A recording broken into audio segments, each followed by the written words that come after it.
acute angle such that cos A equal to cos B, then show that angle A is equals to angle B. Question number 6 है हमारा CBSE NCERT का, ठीक है। तो जो भी गिवन है उसको लिख लेते हैं, cos A is equals to cos B, ठीक है। अब एक ट्राइंगल बना लेते हैं, ठीक है।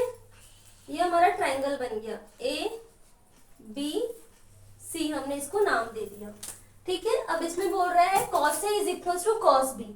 तो जब भी हम कोई ट्राइंगल बनाते हैं तो उसमें क्या होना चाहिए कंपलसरी, परपेंडिकुलर। तो हमने यहाँ पर एक परपेंडिकुलर ड्रॉ कर दिया D, ठीक है। cos थीटा का फॉर्मूला जो होता है वो क्या होता है बेटा, डोर क्लोज करो। cos थीटा का फॉर्मूला होता है बेस अपॉन हाइपोटेन्यूज, ठीक है।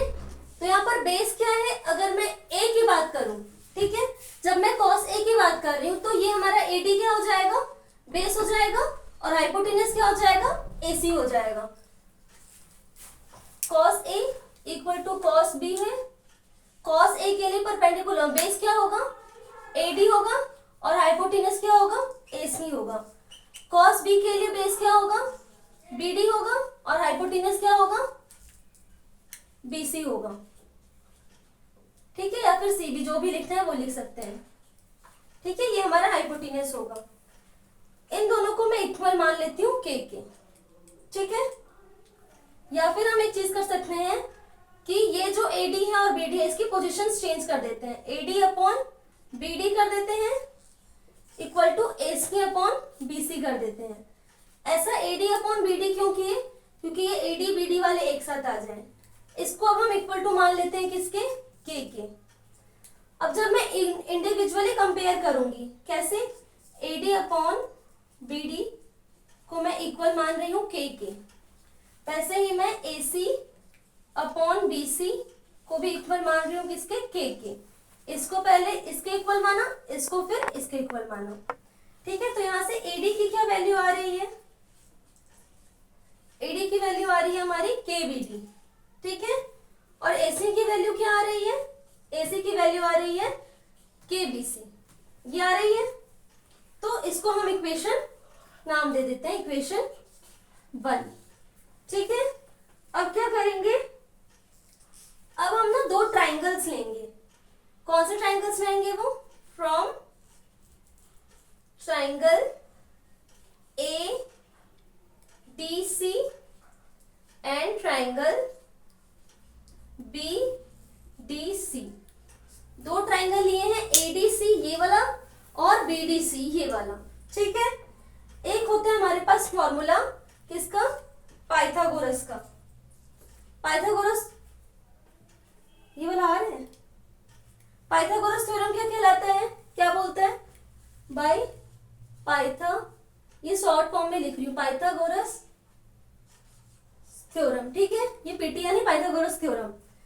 ये दो ट्राइंगल्स में ले रहे हैं, in triangle ADC and triangle BDC, ठीक है। ADC जब मैं लूंगी तो ये वाला ट्राइंगल है, हाइपो का square is equals to base square plus perpendicular square, यानी कि AC square is equals to, ये हमारा AC है, AD square plus CD square, AD square plus CD square, ये हो गया। वैसे ही जब मैं ये वाले ट्राइंगल के लिए लूंगी तब क्या होगा, BC का square is equals to DB square, ये ब्रैकेट में डाल डाल के लिख दो सारा, ठीक है। BC का square is equals to DB square plus CD square होगा।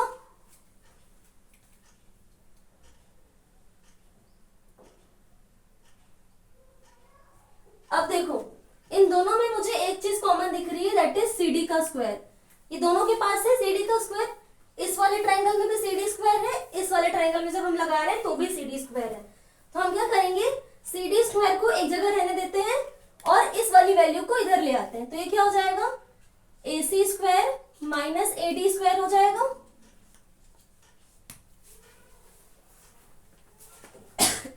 ये वाली वैल्यू को इधर लेके आ गए, इक्वल टू में क्या बचेगा, CD का स्क्वायर, ठीक है। सिमिलरली यहाँ पे भी वैसे ही करेंगे,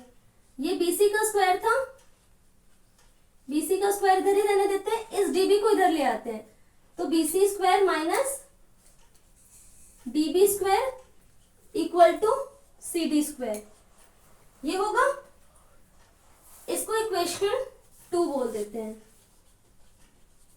देखो हमने पढ़ा था अगर a इक्वल है b के, ठीक है, if a is equals to b and a is equals to c also, it means b is also equals to c, ये होगा।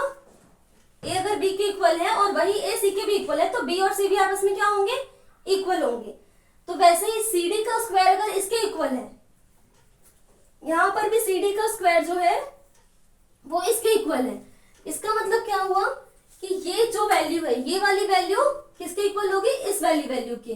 क्यों? क्योंकि cd square is equal to this and cd square is also equal to this also, ठीक है। तो from equation 2 हम क्या लिख सकते हैं,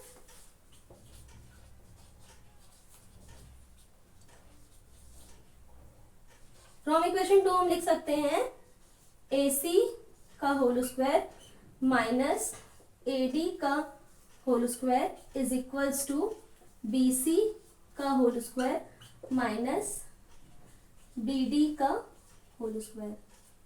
इसको BD बोल दो, DB बोल दो, एक ही बात है, ठीक है। BD लिखते हैं ऊपर। यहां तक आया समझ में? अब देखो ये इक्वेशन 1 है, यहाँ पे मैंने AD की वैल्यू निकाली है और AC की भी वैल्यू निकाली है। AC की वैल्यू क्या आई थी, AC की वैल्यू आई थी KBC, ठीक है, तो इसका स्क्वायर लिख दिए। AD की वैल्यू क्या आई थी, AD की वैल्यू आई थी KBD, तो AD की जगह क्या लिख दूंगी मैं, KBD का square equal to BC square minus BD square. अब ये कहां से हुआ, तो ये हुआ है हमारा फ्रॉम इक्वेशन 1, ठीक है। जहां से होगा वो रीजन भी लिखना है। ये AC इसमें कन्वर्ट हुआ इक्वेशन 1 से, AD इससे कन्वर्ट हुआ इक्वेशन 1 से। इसके पास भी K है, इसके पास भी K है, K स्क्वायर हम कॉमन निकाल लेते हैं, ठीक है। इधर क्या बचा, दोनों के पास K था तो हमने K स्क्वायर कॉमन निकाल लिया। इसके पास बचा BC का स्क्वायर, इसके पास बचा BD का स्क्वायर, है ना, इक्वल टू BC का स्क्वायर माइनस BD का स्क्वायर। अब देखो ये K स्क्वायर इधर ही रहेगा, ये वाली वैल्यू पूरी इधर आ जाएगी, तो ये क्या हो जाएगा, K square is equals to BC square minus BD square, ये था पहले से, है ना, अपॉन में क्या आ जाएगा, ये वाला वैल्यू, यानी कि BC square minus BD square. थोड़ा सा ये AC BC DC थोड़ा कंफ्यूजिंग है, बट अगर ध्यान दोगे तो ये बन जाएगा। अब देखो ऊपर जो है वही सेम वैल्यू नीचे भी है, तो ये पूरा क्या हो जाएगा, कट जाएगा। तो K स्क्वायर किसके इक्वल आ जाएगा, 1 के इक्वल आ जाएगा। जब मैं स्क्वायर को शिफ्ट करूंगी तो K is equals to 1, root 1 होगा। रूट 1 की वैल्यू क्या होती है, 1 होती है। तो अगर K की वैल्यू 1 आ रही है, ठीक है, ठीक है, अगेन क्या करेंगे हम, अगेन ये वाला इतना अलग है, ठीक है। अगेन फ्रॉम इक्वेशन, कौन सा इक्वेशन ले, अब 1 लेते हैं, AD is equals to KBD, ठीक है। ये लेते हैं AC is equals to KBC। Equation 1 का क्या है value, AC is equals to KBC। अब देखो इक्वेशन 1 में है AC is equals to KBC, K की वैल्यू क्या आई है अभी हमारे पास, 1 आई है, ठीक है। तो AC is equals to BC हो गया, यानी कि angle A is equals to angle B। कैसे, side angles are equal to the equal, opposite angle होगा ना, opposite angles are equal to the equal sides, equal to equal sides. अगर दो sides equal है तो उसके अपोजिट एंगल्स भी क्या होंगे, इक्वल होंगे। यानी कि AC BC इक्वल है तो इसका अपोजिट एंगल क्या होगा, एंगल A और एंगल B, तो ये भी क्या होंगे, आपस में इक्वल होंगे। इसको रिपीट कर लूँ अभी, फिर नेक्स्ट क्वेश्चन देखते हैं।